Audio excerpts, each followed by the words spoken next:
Thanks for all coming out. It's brisk outside. I know a lot of you. If you don't know me, I'm Richard Callaghan. I'm the library director here, at least for 2 more weeks. It is a bit warm in here. I apologize. As many of you may have known, we have an HVAC project going on, and we have new boilers in, and everything like that's great. But the way to control those boilers is not fully implemented yet. So we have to rely on the HVAC guys to try and make it work like that. So it tends to get a little warmer forward.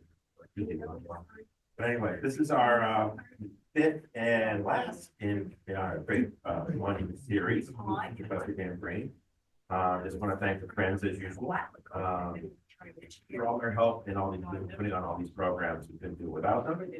And I want to thank Elaine and Joe Swimmer for bringing all the goodies. And I hope Elaine feels better. But the brownies and all the candy back there, so that's great. Don't we have to thank Joel and Elaine especially because they may not be doing it? That is true. This might be their swan song for making brownies. Thank you. 14 years? Well, yeah, 14 years. 12 years. 14 years. So, thank you very much for that. That's great. And I usually at the end of the last lecture, people have ideas for next year. We can entertain that if so interested. But speaking of thank yous and goodbyes, this is Richard's last session with us during our winter lecture series because he's going into well-earned retirement. So I wanted to just give my special personal thanks to my fellow history person here. Thank you. For all he's done. It's been so very easy to work with all these years. I really appreciate everything you've done well to make this possible. Thank you, Dan. Yeah, having someone like Dan come and speak, what I know I have to say is if Dan Green's going to be here, we're going to get a good crowd. So, you know, I think my job easier too. Thank you. Okay, well, we might as well begin with our very last session about Boston's monuments and memorials. And I thought I would say a few things today about aspects of Boston's monumental culture that have to do with war. Maybe not as obviously to do with war as you might think, but nevertheless, based upon their backstories, monuments that really do have a great deal to do with the various wars our country has fought. And I thought I would begin with an obvious one. This is something you're probably familiar with. This is Boston's official war memorial in the Fenway. It was built to commemorate World War II. I believe it was dedicated just a couple years after the war in 1947, if I remember right. The central sculpture there is by a very prolific Boston sculptor named John Francis Paramino. And it shows, as you see, the angel of victory holding a palm to signify victory. Very appropriate, I think, well-wrought symbol. And the names of those who fought are there in the back for all of us to see. There's also a Korean War memorial there and a Vietnam War memorial to make that monument complete and bring things a bit up to date. It's a little bit out of the way, and there are people who don't even know it's there, who even live close to the Fenway. And that's not such a bad thing, because the idea is you'll find it, you'll sit on one of the benches, surrounded by trees and shrubs and flowers, and in a silent way, you'll contemplate the sacrifice of those who perished in those wars. These things are pretty effective monument. Maybe I wish a bit more people knew about it, but it does serve its purpose as a place of restful respite in silent thought. Paramino, by the way, as I said, was a prolific sculptor. This is one of the works of his that we can always see. This is the Boston Founders Memorial on Boston Common. It's pretty well done, and it depicts John Winthrop coming ashore on the Shawmut Peninsula, greeting the hermit William Blackston, who beckoned the Puritans over from Charlestown with the promise of better water. There was a nice spring there on Beacon Hill, another one where downtown Boston is now. And that would be a much better source of water than the brackish water available in Charlestown. And that's why they crossed the Back Bay to go to the Shawmut Peninsula. But the reason I bring this up, not just because it's another work of John Francis Paramino, but also because that's William Blackston right there. Nobody knows what William Blackston looked like. So it was up to Paramino's imagination. And what he came up with was James Michael Curley. It's actually Curley, based on James Michael Curley up there. And if you go see it, I think you'll see a resemblance. And if you want to see Paramino works, another thing you can do is go to the Cape Ann Museum, because you go over the Annisquam River Bridge towards those rotaries. on 128 in the beautiful bronze panels on the bridge, which you can see in about 3 seconds worth of speed, were done by Paramino. And they're actually really good. I wish more people would take a closer look at them. But speaking of war memorials, what about World War I? We know all about the Civil War memorials in Boston, especially the beautiful Robert Gould Shaw Monument across from the State House. And as we'll see in a minute, if we have time, there's also the great Civil War memorial on the Common. But strangely lacking are memorials about World War I. What happened to World War I?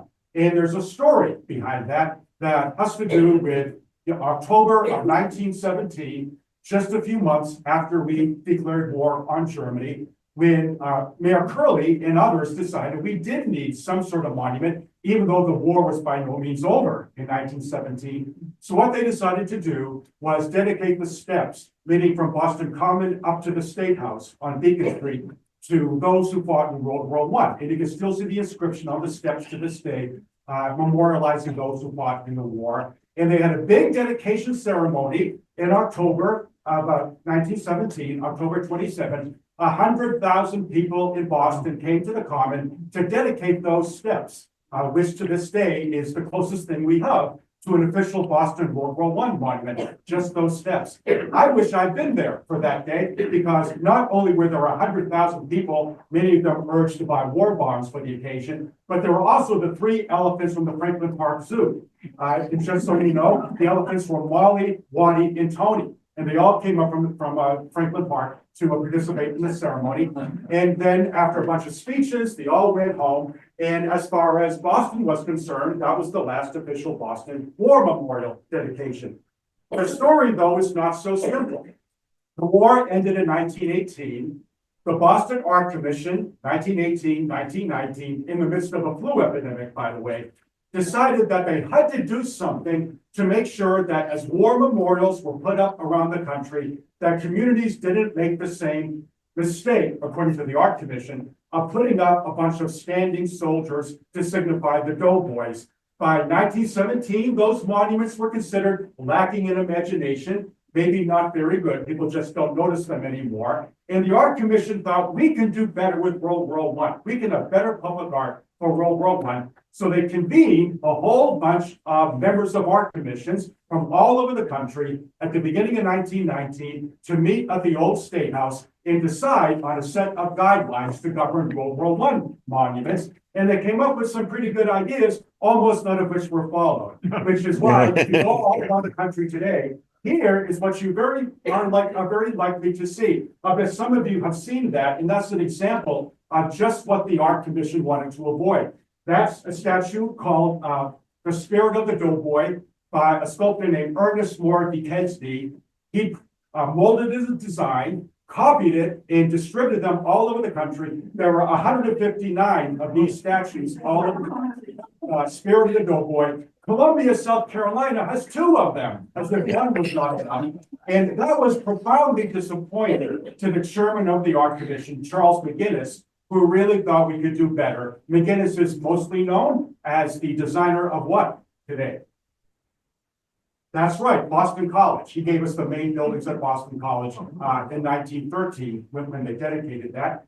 But his wishes were to no avail. And that's why you can still see this and many other standing doughboys all around the country to this day. But that doesn't mean that the story is incomplete, because I have a candidate for what I think ought to be considered Boston's World War I memorial. And I thought I would just tell you about that. That's the story that began right after World War I was over. Begins in 1921 when McGinnis was still chairman of the Art Commission. The Art Commission got a letter from a Boston sculptor who spent most of her summers on the North Shore with her husband, named Anna Coleman Ladd. There's Anna Coleman Ladd. When she was a young woman, she was a very accomplished artist by 1921. She was in her, I think, late 50s or early 60s by then. And she had some friends on Beacon Street with the perfect Boston names, Boylston Adams Beale and Elizabeth Sturgis Beale. And they wanted to devote to Boston, dedicate to Boston, a fountain sculpture that Anna Coleman Ladd had designed and rendered, and they wanted to present that to the common as a gift. So there'd be a new fountain actually in the public garden with a sculpture by Anna Coleman Ladd. The sculpture that was a part of this fountain that the Beals wanted to give to Boston on Ladd's behalf looked like this. And I bet you've seen it if you walk through the public garden. It's known as Triton babies, and they're based upon Anna Coleman Ladd's two children. So this is her daughter, Gabriella, who's kind of going like this, kneeling. And this is the second daughter, the younger daughter, named Vernon. They thought they were going to have a boy, so they wanted to give it a family named Vernon.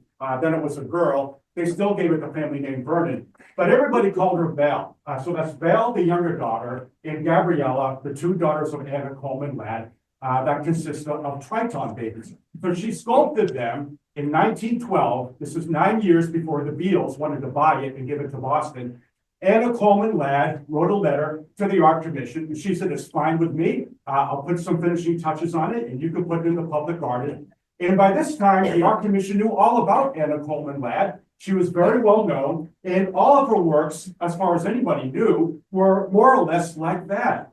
She designed fountain sculptures. She designed garden sculptures, beautiful sculptures of young kids, beautiful people that were designed to make people happy. And Anna Coleman Ladd had been doing that throughout her career. So this is what she said were her wishes for public art. This is the kind of thing she did. Quoting Anna Coleman Ladd. What I want to do is express the joy in youth, in dreams of human nature through beautiful human bodies, sad or gay, for gardens, for the open road, for children's places. And she succeeded marvelously well and was very well known by 1921. So the art commission figured, what a nice gift, and they decided to accept it. Now, why would that be a World War I memorial? And I have a very good reason for thinking it should be considered that. Because Anna Coleman Ladd, 3 years before this correspondence with the art commission, 3 years before 1921, had gone to France in the midst of the First World War. She went to France to accompany her husband, a Dr. Maynard Ladd. They left their lovely home on Clarendon Street in the Back Bay, and they traveled across the ocean to France. Maynard Ladd was going to work in a hospital, of course, and Anna Coleman Ladd had her own idea of what to do. She knew, as everybody knew, that one of the most traumatic experiences of World War I had to do with soldiers who had been badly hurt by shell fire, especially in the face. And what she knew, and everybody knew, was that exploding shrapnel from shell fire could disfigure a face in monstrous ways, to an extent barely known in prior wars. And this is one of the saddest things about World War I, what shell fire would do to the human face. She knew that a British doctor named Derwent Wood was experimenting with new kinds of plastic surgery for men whose faces had been disfigured by the war, exploding shots of shell going right through cheeks and noses and eyes, and rendering those faces unrecognizable even to those who loved them. And Wood was moved by stories of soldiers who were so embarrassed by what their faces had been that they insisted that screens be put over their mirrors in hospital wards so they wouldn't have to see themselves. She knew about stories about men through their bandages, pleading that they could die, kill me, because they knew how bad their face in the eyes of many were now going to look. Wood knew those stories and he wanted to do something about them. And Anna Coleman Ladd knew about those stories too. And she wanted to do something about it. So inspired by Dr. Wood, she went to France and she went to work at a place called Val de Grace on the left bank of Paris. And what she decided to do was devote her skills as a sculptor to fashioning masks that would be made out of tin, properly colored, and go over the wounds that soldiers had suffered so that they would look, if not quite normal in the eyes of many people, at least better, so that they could go in public without fearing that they were making people fearful and disgusted by their very faces. So here's a portrait of what she would do. Anna Coleman Ladd would sit down with these French soldiers. They were all French at this point, at least. And she would talk to them about their lives. She would talk to them about their interests. She would get a feel for their expressions to the extent she could tell what they were, despite the wounds that these soldiers had suffered. And based upon their stories, their expressions, and photographs that she was given about the way they looked before the war, she would try to repair their faces with these masks that she would sculpt, largely out of tin, with the help of her assistants. And she made, I think, about 185 of these masks for what were called a mutilé among the French in 1918.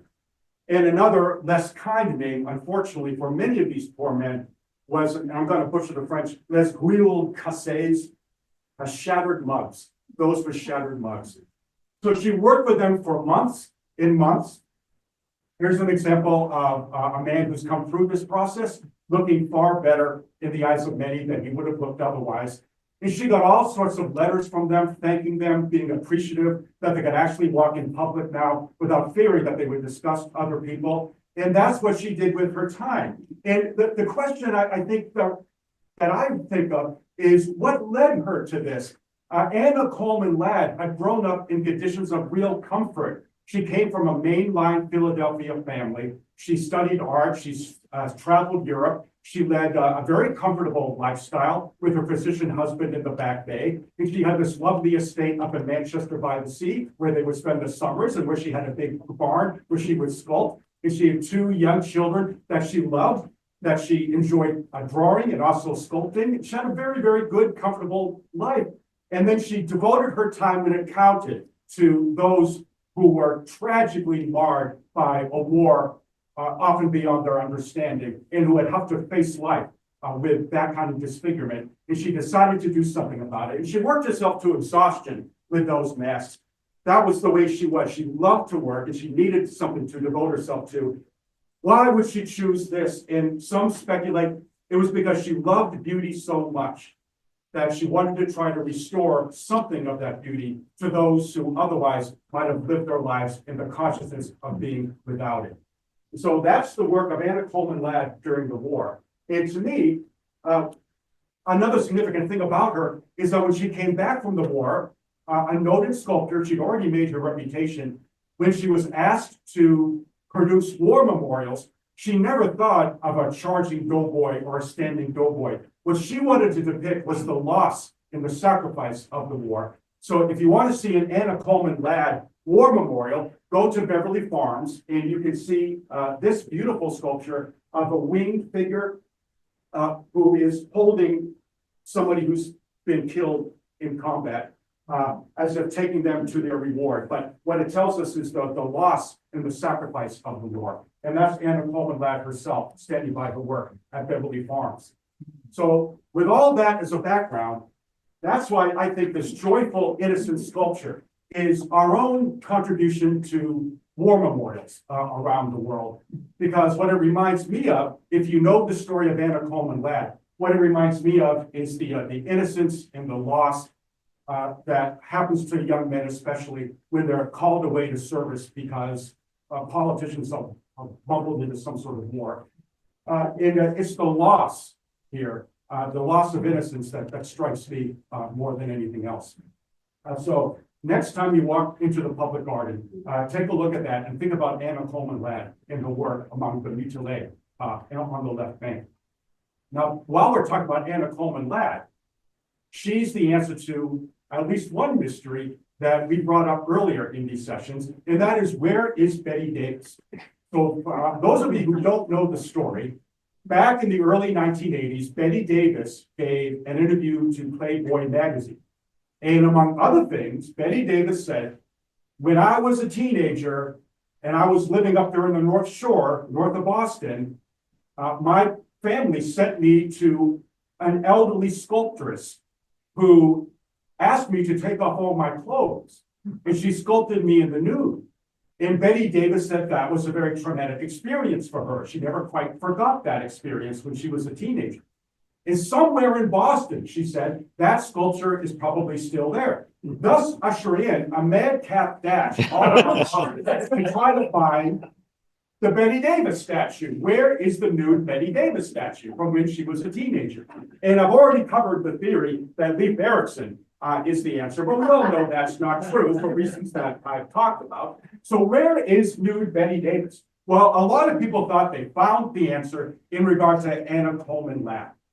Anna Coleman Ladd and her physician husband fell into hard times during the Depression. Dr. Ladd still had patients, but they couldn't pay him. They pay him in kind if they were lucky. And Anna Coleman Ladd wasn't getting any commissions anymore. Nobody had money to spend on sculptural commissions. People didn't have anything. And so she was really begging for public art commissions whenever she could. It was a very difficult thing for her to do. But there are letters after letters of her writing to see if something could be drubbed up in terms of artistic work for her. But we know the one thing that she was able to do was temporarily lend for exhibition on Boston Common in the public garden some of her sculptures. And one of the sculptures that appeared on the public garden was this one. This is from 1915. And it originally could be found at the Pan American Exhibition in San Francisco back in 1915. She had a lot of her lovely garden fountain sculptures on display in San Francisco. And this is one of them. I think it's called Garden Spray, if I remember correctly. But she brought it back to the North Shore once the exhibition was over. And she decided to devote that to Boston Common in the public garden for temporary display in 1932, in the midst of the Depression. So that was installed on the Common, I think, and it immediately occasioned a great deal of public comment. Not everybody liked the idea of nude children cavorting on the Common. One person wrote in to the Globe and said, you know, if those nude kids have been depicted in a photograph in front of a theater, the proprietor would be thrown in jail. So how can you have nude kids on the Common? They didn't like it one bit. It's called Wind and Spray. That's the exact title.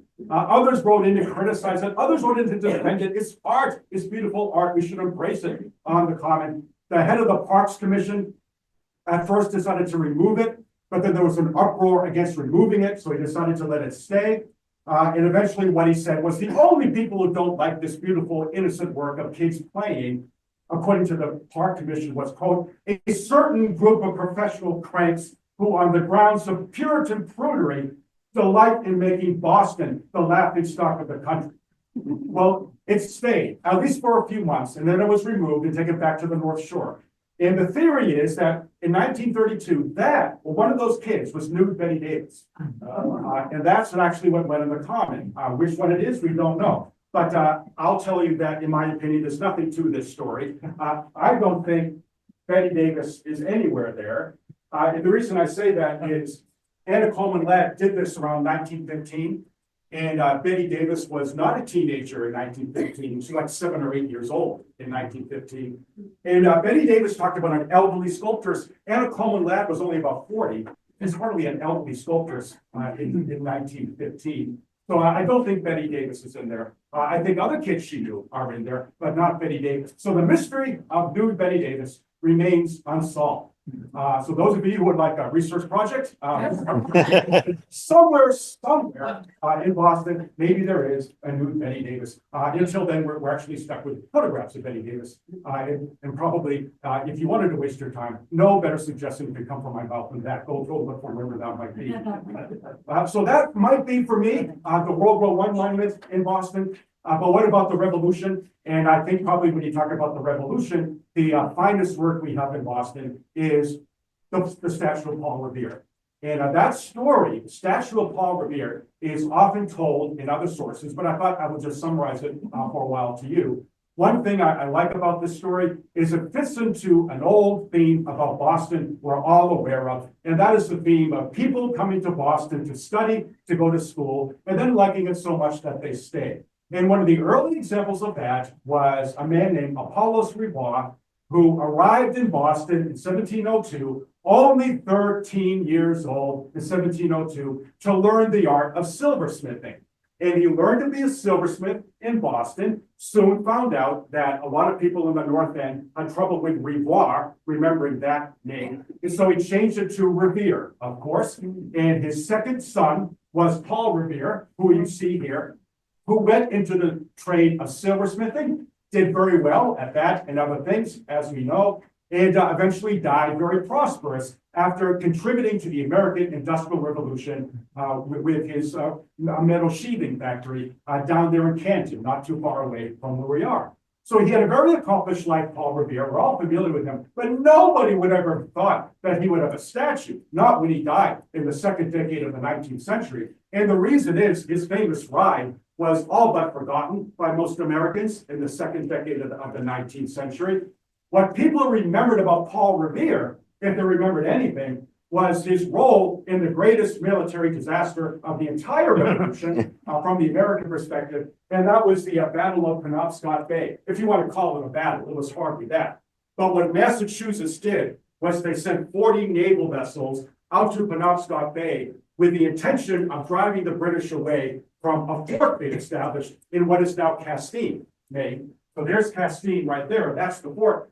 Maine, of course, part of Massachusetts, is Boston's responsibility. So they sent this fleet up there with thousands of militiamen, and Paul Revere was one of those in charge of what became a fiasco. Every one of our ships was captured or sank in this fiasco, the greatest American naval defeat until Pearl Harbor. And that's 1779 at the Battle of Penobscot Bay. And Revere was partly responsible for all this. He was court-martialed. He was charged with cowardice. The idea of this guy actually getting a statue was a bit far-fetched by the time that he died, about 30 years later. But of course, the statue he has. And the reason he has a statue is that on one day in 1860, Henry Wadsworth Longfellow and a friend decided to go up to the belfry of the Old North Church. Longfellow knew this story, but he was reminded of it during that little trip up to the Old North Church, that these lanterns were put up there, eventually one by land, two by sea, to notify patriots of the British intentions on the memorable night of April 18, 1775.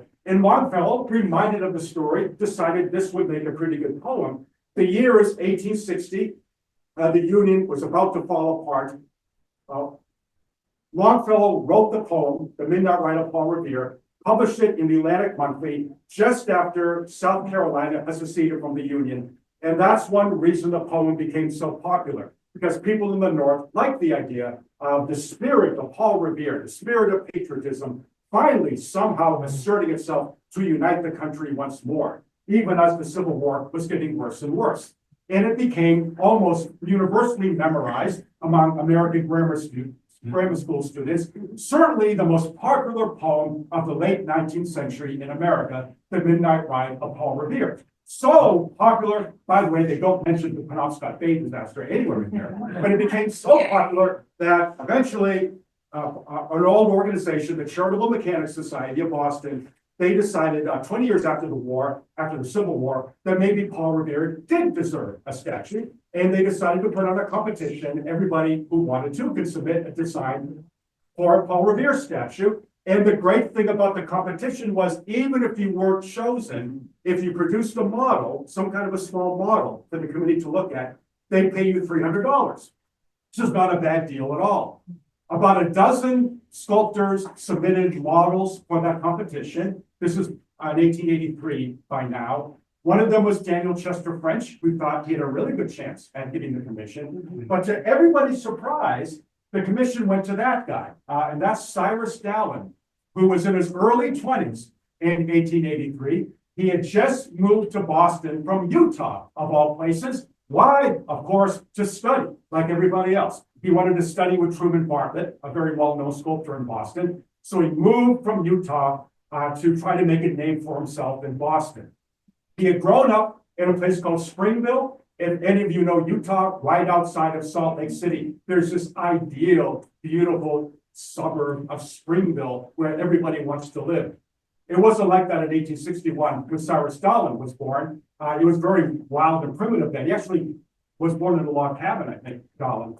And what he used to do was go down to creek beds, and he would find clay in the creek beds, and he would amuse himself by modeling things on them. And his mother told him, "You're pretty good at that. Maybe this is what you should study." He liked it. And so eventually he left Utah and came to Boston. But among other things that he learned in Utah from local indigenous peoples was how to use a bow and arrow. He was very good at bow and arrow, and he actually helped represent the U.S. archery team at the 1904 Olympics in St. Louis. And he's the only Olympian among well-known sculptors that I'll talk about during the session. Cyrus Stalin. So here he is, he's like 22, 23 years old, and he decided to submit a design for a Paul Revere statue. And the first design was pretty good. In fact, the committee in charge of making the decision rather liked it. It depicted Paul Revere on a horse on the Cambridge side of the river, looking out to figure out what the lanterns are going to display. And that was going to be the winning design until the committee changed its mind for a very good reason. Why wouldn't you want a Paul Revere statue with Paul Revere waiting to see what the lanterns would say? As he does in the poem. He does that in the poem. But why don't you want that in bronze? Because he didn't really do that. He knew what the lanterns were going to show. He already knew the British were coming by sea when he crossed the Charles to go to Charlestown to pick up his horse. So he already knew that the lanterns were there to signal others who might be in view about what the intentions were in case Revere didn't get through to where he needed to go. So that was an inaccurate sculpture. We're not going to put that up because it's not right. So it's back to the drawing board for Paul Revere. He came up with a second design. Second design was really complicated and forward and lively, and many people didn't think you can. Can't put that in bronze. It's going to be too difficult. So Paul Revere went back and did a third design, which was very good, very well received. He got the commission. Looks like this is going to happen. And then this is where the story becomes complicated. It becomes almost like a novel at this point. One thing led to another. One damn thing after another. And because of bureaucratic kerfuffles and lack of funding and maybe some personal animosity among Boston sculptors who didn't like the idea of this young type from Utah getting such a good commission, after one thing after another, we didn't get a Paul Revere statue for 57 years. He signed the contract.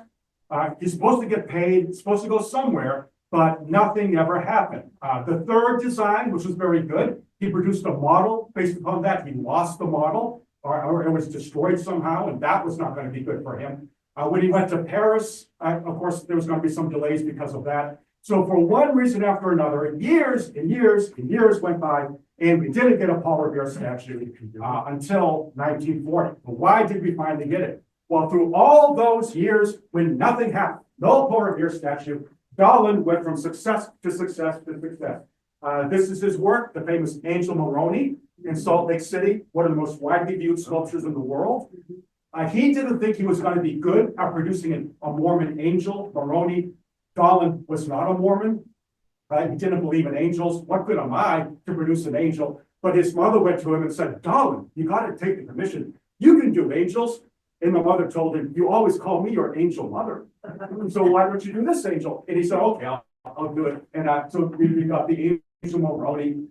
He also gave us Anne Hutchinson on the State House grounds, a very imposing statue indeed of the brave Hutchinson leading one of her children to godforsaken place called Lord Island.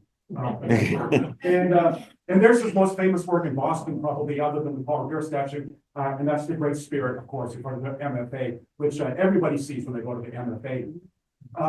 And he was very good at horses too, as we'll see. He had known horses very well in Utah and never forgot the details of the physiognomy that any sculptor really ought to know. But years went by, nothing was done until something happened to actually give us a Paul Revere statue. And for that, we have to thank not just Cyrus Stalin, who never gave up. Year after year, he would go back to various designs and work on this thing, this statue, even though he was getting no bureaucratic encouragement. He went through 7 designs of the statue until he finally decided the third one, the model was gone, but the third one was his best. And luckily, somebody left him among their papers a drawing of the design for the third version, and that's what he finally more or less stuck to. But he never gave up until what happened was this man passed away. So that is a man you all know in one way or another. That is George White. George White was a Boston, if not millionaire, well, actually he was. He was a Boston millionaire who amassed his money from his home in the South End after he went to work at a place called Weeks and Potter. So as a young man, he went to work for this pharmaceutical firm, Weeks and Potter, and they were making medicated soap. And it was George White, who started out more or less as a salesman, who saw the really big potential for one of their products, which came to be called cuticura or cuticura. You probably all heard of that. I think they may still sell it somewhere, cuticura. Cuticura became a really big seller, and George White became a millionaire because of it. Mass produced in a facility on Columbus Avenue. George White himself liked nothing more than to walk around Boston and read the newspaper, and then walk and read the newspaper. And what he decided to do, because he had no children, was to leave his money mostly to the city. And the idea was to endow charitable and recreational facilities for Boston, and among other things, to endow works of art to beautify the city. He had all that money. He left it to the city, at least in trust. I think he deserved to have a monument to him. And in the will, he said, I want a monument to myself. And that's how we got the George White Fountain in the public garden, where we have this beautiful statue by Daniel Chester French, really one of the finest monuments in Boston. And it's called the Bread on the Waters statue, based upon the book of Leviticus, where we read, cast your bread upon the waters, for you shall find it after many days. So here's White casting his bread upon the waters, bestowing his philanthropy on Boston, and we'll see the result over time, over the century thereafter. So it's a beautiful, affecting work by Daniel Chester French, and it's how we remember George White, partly to this day. But we remember him in many other ways. George White gave us the new building for Mass General Hospital, where a lot of people, that's the first thing they see of Mass General is George White's building. And he gave us the stadium in Forest Hills, where the big controversy is now about the new soccer facility. That's George White's stadium that he gave the city. But he also wanted to do something else to beautify the city even more considerably. So they took money out of George White's fund in the 1930s to build a new aspect of Boston's civic landscape, inspired by the Paseo de Prado in Havana, this beautiful tree-lined pedestrian walkway. The city of Boston decided to build its own Prado based upon the money that George White left the city, and that would be a Prado in the North End. And they would take away part of what people considered a slum back then, take the buildings down, and put up a beautiful pedestrian tree-lined walkway leading to the Old North Church. And that would be the Prado in Boston. The question, though, is what to put there. Maybe it needs a statue. And because this is the perfect place for a Paul Revere statue, that's where it ultimately was going to go. The way it happened was, as soon as they began to design the Prado, as soon as people knew that was going to happen, they began mounting a campaign in the Boston Globe for the Paul Revere statue to go there. The Art Commission thought maybe Copp's Hill would be okay. There were people in the State House who wanted it for the State House grounds. I don't know where they would have put it, but they had that idea. But luckily, Governor James Michael Curley, of all people, decided, no, it's got to go in the Prado. And that's where it would go. And that's why it's called the Paul Revere Mall. Hardly anybody calls it the Prado, although some people do. But most people call it the Paul Revere Mall. And that's where it is to this day. A.J. Philpott, a critic for the Boston Globe, began excoriating the city for waiting so long and dragging their feet before doing justice to Cyrus Dallin and making sure his monument was put up. But what really did it in the end was not just the site and not just this campaign in the Globe, but also Cyrus Dallin's threat. And he told Boston, if you don't take this statue and pay me something for it after all these years, if you don't take the statue, I'm giving it to Arlington, and it's going to go in front of Arlington High School, which would make sense because Paul Revere rolled right by there. So why not have it there? And he was actually paying for his own full-size model, so Arlington could eventually cast it and put it in front of the high school. And that's what got the city of Boston knowing that he was serious. And there was also the fact that Cyrus Dallin wrote a little poem that he sent to Mayor Tobin to try to get the city to really get serious about this. And I probably won't be able to find it in my notes.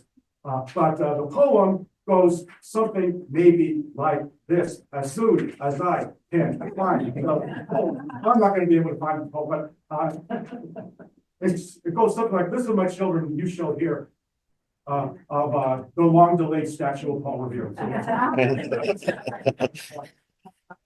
You can find the poem yourselves if you want to. It's kind of funny. And Mayor Tobin kind of liked poetry, and Nick Dallin thought maybe that helped too. But eventually they did dedicate the statue. And as many people say when they talk about the statue, it really is a fine piece of work because it shows Paul Revere, of course, on his famous ride. And what he's doing is he's pulling up the horse that he borrowed from a friend in Charlestown. And the motion of the rider pulling up the horse is perfectly communicated to the horse itself. They really go together as one big work. This is actually what a horse would look like by a master horseman like Paul Revere.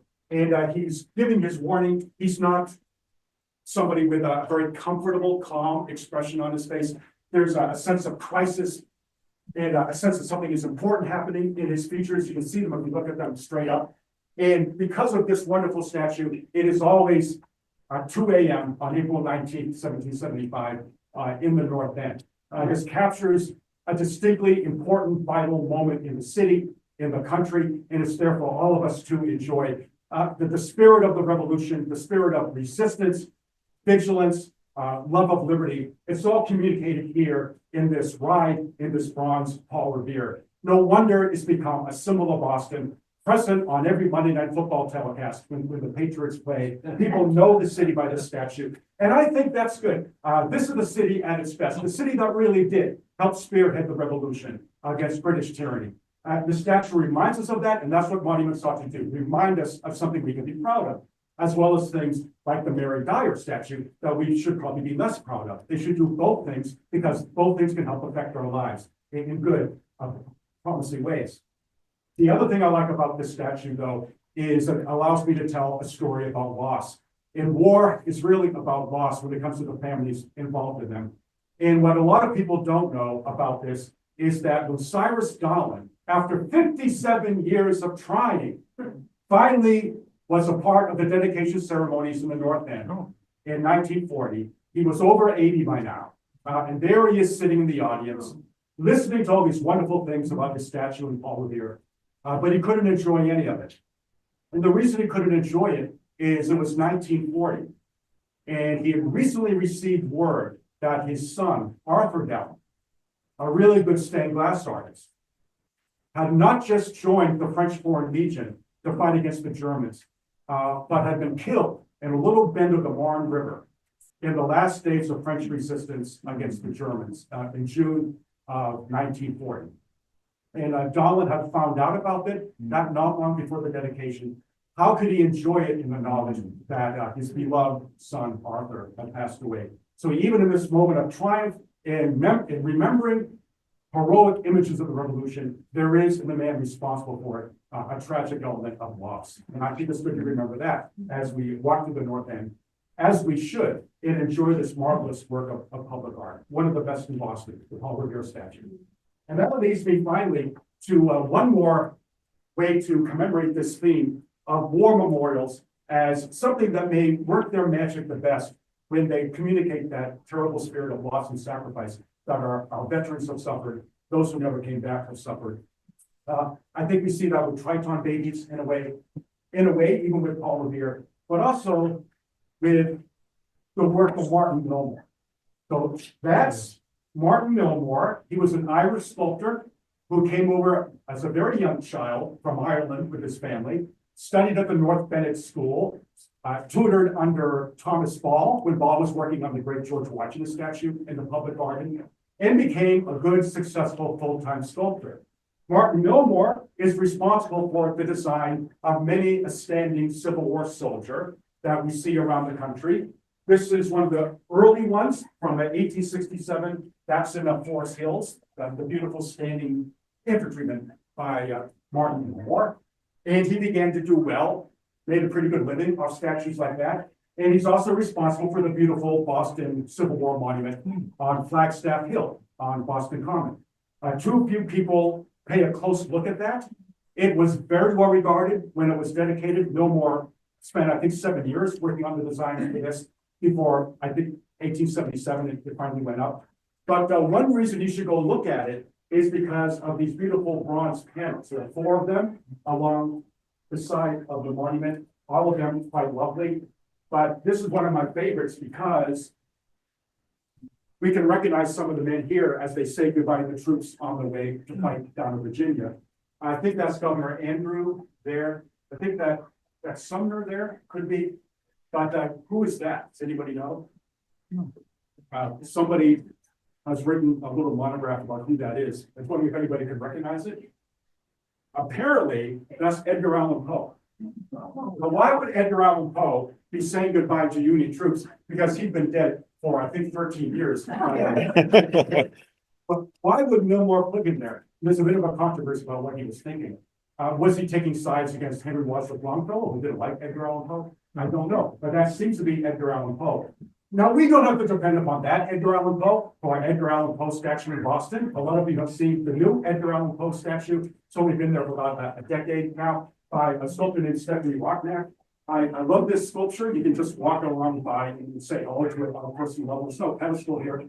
So that's Edgar Allan Poe walking away from the Commons towards his house off of Charles Street, where he grew up as a little boy. And as you can see, the raven, which is already written, is spilling out of his suitcase, and other symbols, some of his fine poetry and short stories are spilling out too. And the idea is Edgar Allan Poe is finally coming home to Boston after a career of success to celebrate what he's done with his life. So it's actually kind of a nice idea. And go see it on Charles Street next time you're down in the neighborhood. Now, speaking of Martin Millmore, here's what I wanted to say about him. When he was working on the Boston Civil War Monument, he got another commission, which was much less complicated, but would also end in the strangest of all Boston Civil War commemorations and one of the strangest in the country.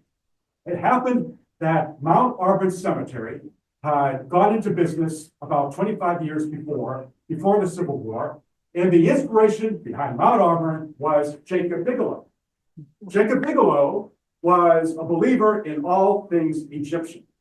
He believed that the great foundation of human culture and human technological achievement was ancient Egypt. He fantastically idolized the ancient Egyptians. And that's why if you go to Mount Auburn, you'll see these Egyptian motifs on the famous gates that you have to go through, at least in the old days, to get into the cemetery. And it's also why Bigelow decided at the end of the Civil War that the best way to commemorate the Union War dead and to commemorate the war was to look to ancient Egypt. So what Bigelow did, Egyptian celebrant as he was design a Civil War monument based upon ancient Egypt. And that's why we have the Sphinx at Mount Auburn Cemetery. Bigelow's problem was he could design a monument, but he couldn't sculpt it. He didn't have that kind of skill. He was a scholar, not a sculptor. So Bigelow went to Martin Millmore and asked him to design it based upon Bigelow's design. Here's what Millmore eventually did with the help of his brother, Joseph Millmore, who was also a stone carver, the famous Sphinx at Mount Auburn. It is a combination of American and Egyptian motifs. If you look up at the headdress of the Sphinx, there's an American eagle there, for example. There are water lilies from America, lotuses from Egypt around the sculpture. So it's a combination of America and Egypt. There's a Latin inscription on that side. And of course, it's translated into English on this side. American Union preserved, American slavery destroyed. And you can read the rest of it by the fallen heroes of the Civil War. It's really quite moving if you spend some time with it. But the interesting thing about it is, why did Bigelow go about it this way? Because you might notice something strange about the head. The head doesn't look anything like the Sphinx head of ancient Egypt. The Sphinx head of ancient Egypt is recognizably African. That is an African head, as anybody would recognize if they see it in print or in person. And yet, this head is very Anglo. It's clearly a white woman at the head of the Sphinx. How to interpret this? Well, Bigelow, according to at least one scholar, left us a very easy way to interpret it. He actually tells us what he wanted to do. So what the Sphinx represents is the union together again. African, that is the lion. And European, that is the woman in front. And it's very important that it's the woman, the Anglo, in front. Because what we have here is the restored union led by whites leading Africans into a new future. Very specifically, whites leading Africans, whiteheads leading African line. And that's the union as restored that Bigelow understood. The Atlantic Monthly caught the meaning shortly after this was dedicated and repeated that way of understanding what this symbolized. And a lot of people in the 1870s were perfectly happy with that kind of symbolism, but I don't think it goes over too well now. At least that's what Bigelow had in mind. What are we to make of it today? Well, something interesting happened to this statue, this mixture of American and Egyptian motifs that we can't help but see in Mount Auburn Cemetery. What happened was Martin Milmore, who sculpted that, died young. He was only 39 when he died, and his brother Joseph, who helped him sculpt that, died not long afterwards. They were both young when they died, and the family wanted a suitable memorial to them, and so they commissioned Daniel Chester French to give us a memorial to Joseph and Martin Milmore. And that memorial is one of the great works of art in Boston. You can see it at Forest Hill Cemetery. And there is the spirit of death, the hooded spirit of death, staying the hand of the sculptor. So there's Milmore, or somebody representing Milmore, and he's trying to sculpt, and death is preventing him from doing so. And that's why it's called Death of the Sculptor. Outstanding work of public art at Forest Hills, one of the most famous in America, because a marble version is at the Metropolitan Museum of Art, and that's how most people see it when they go to New York. The significant thing, though, is look what Milmore is doing. Milmore, his hand is being stayed as he's working on the Sphinx. He completed the Sphinx, so it's a little chronologically inaccurate, but French wanted something recognizably Milmore's so that people would know who that sculptor was, and he chose the Sphinx. And because of that, people look at the Sphinx in Forest Hills, and they look at that Sphinx the same way they now look at the Sphinx in Mount Auburn. Not Bigelow's Sphinx, he designed it, but Martin Milmore's Sphinx. And the Sphinx no longer means something we might consider racist. The Sphinx now is more enigmatic, just like your typical Sphinx would be. The Sphinx asks us to contemplate the mystery of war, why men fight, the mystery of death, what happens to us, was the sacrifice worth it? What can we do to make the sacrifice worth it? So the Sphinx is something that asks questions in riddles. And it's that Sphinx, the more familiar Sphinx, that has taken the place of Bigelow's allegorical Sphinx that may be offensive to us today. So if you go to Mount Auburn and you look at the Sphinx, what I think most people do is probably what I would recommend you do is think of the Sphinx as asking you a question: how can we make those sacrifices worthwhile? What was it all about anyway? And what can we do to make something of it? Which is what we should all ask ourselves after any major conflict. How can we make that sacrifice worthwhile? And so because of Daniel Chester French, that's what the Mount Auburn Sphinx is to us today. Worthwhile going to see next time you're at Mount Auburn. And that brings me finally to the last thing for today. The last example of war memorials as commemorating loss. Not just heroism, as they probably should do as well, but loss and sacrifice and the spirit of experiencing something missing that had long been a vastly important part of our lives. As somebody went away and didn't come back.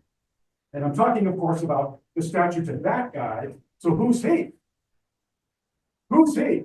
That's exactly right. That's Joseph Hooker, Major General in the Army of the Potomac during the Civil War. And of course, we have a statue of Joe Hooker. The reason we have a statue of Joe Hooker is that there was a big Grand Army of the Republic gathering in Boston in 1890. And who should show up but Dan Sickles?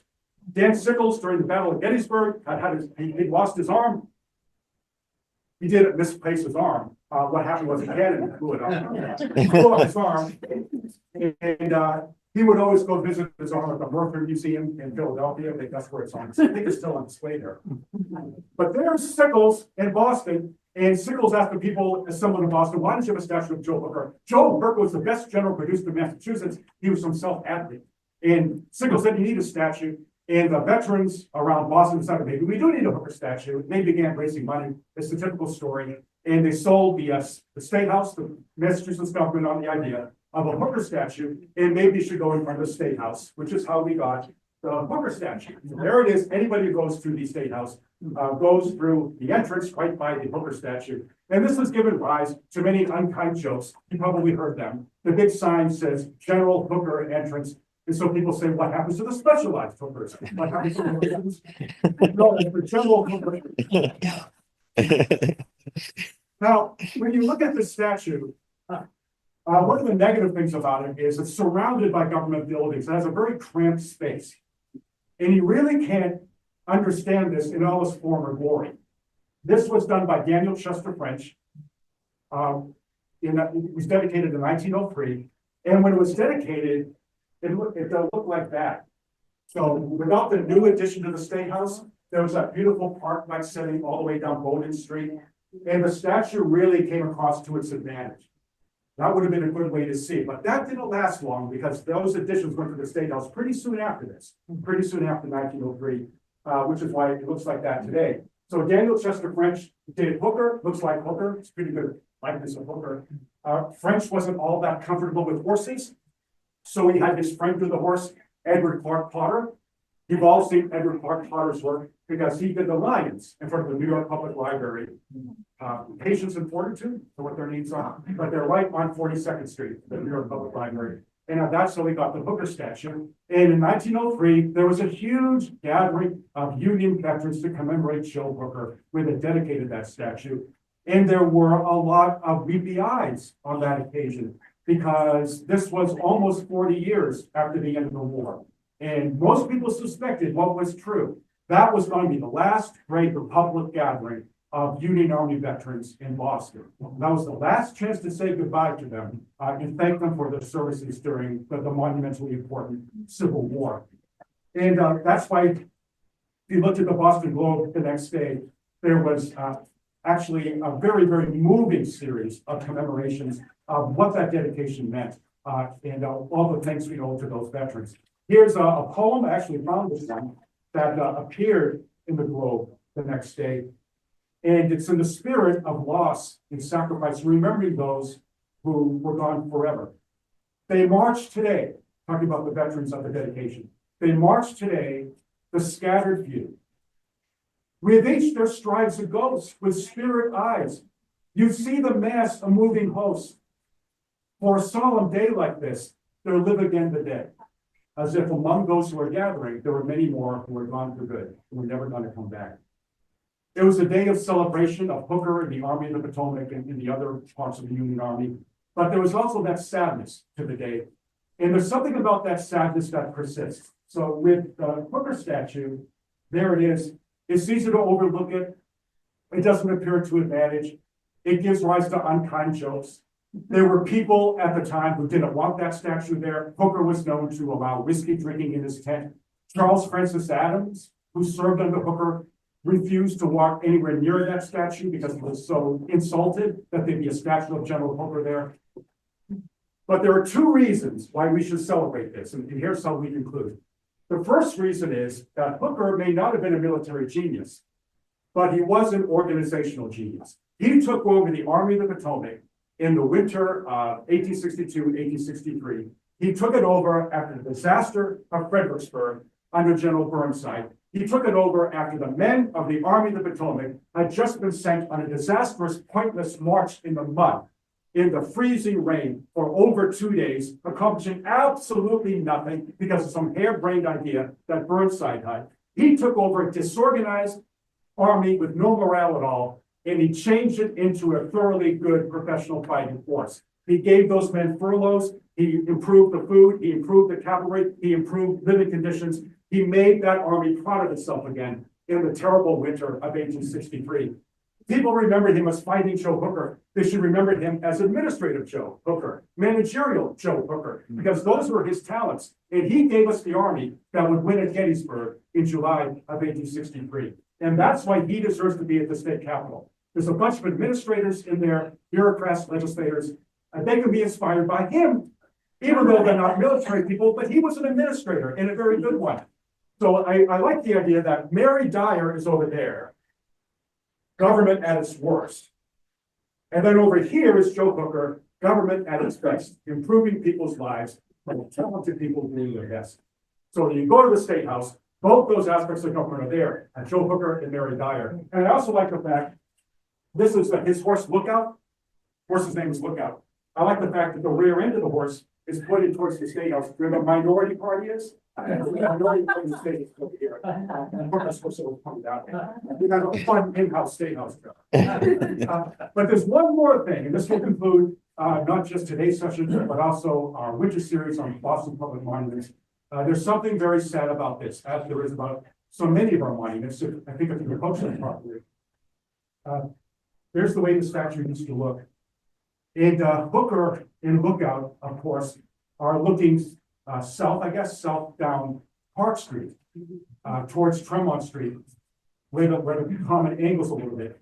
And every single person who served in the Army of the Potomac from Boston, or the Army of the Tennessee, or any of the other armies, if they grew up in Boston, and if they were teenagers or in their early 20s during the war, which most of them were, they would have known something about what's called the Long Slide. And in the 1840s and 1850s, when there was freezing rain and snow, Park Street was more or less a slide. And the kids of Boston would take their sleds and they would go careening down Park Street, and they would take a dangerous turn onto Tremont, go all the way down towards West Street. It was known as the Long Slide, and it was a real challenge for the kids of Boston. And it was such a popular thing that some of those kids had famous sleds that would do this better than anything else. People remember the names of the sleds. Flying Cloud was one of the sleds. Riz was one of the sleds. Southern Cross was one of the sleds. And so those kids would go down the Long Slide. And the sad thing about the Booker dedication was people remembered kids who went down the Long Slide having fun, exuberance, enjoying their youth, who were 19 and never came back. Down the slide they would go, the youth of Boston, and the youth would vanish for all of them. But for many of those youthful Bostonians, life itself vanished. And you couldn't be at the ceremony without thinking about some of those kids. You remember them when they were 16, and that's the last memory you'd ever have of them. So the Booker Monument means many things that people don't think about, but to me, that should be one of them. Remember the Long Slide and the vanished kids who went off and never came back. And that may be a good way to end for this winter. So thanks again for coming, so many of you for every session, I think. And if all goes well, I look forward to seeing you next winter. We thought actually about doing a series on great disasters in Boston, if that actually becomes a reality. Thank you for the suggestion. I think that might work. But anybody with any ideas, you can just submit them to the library, and as usual, we'll look at them with enthusiasm. And thanks again to Joel and Elaine, and thanks again to Richard, and thanks again to all of you. Okay?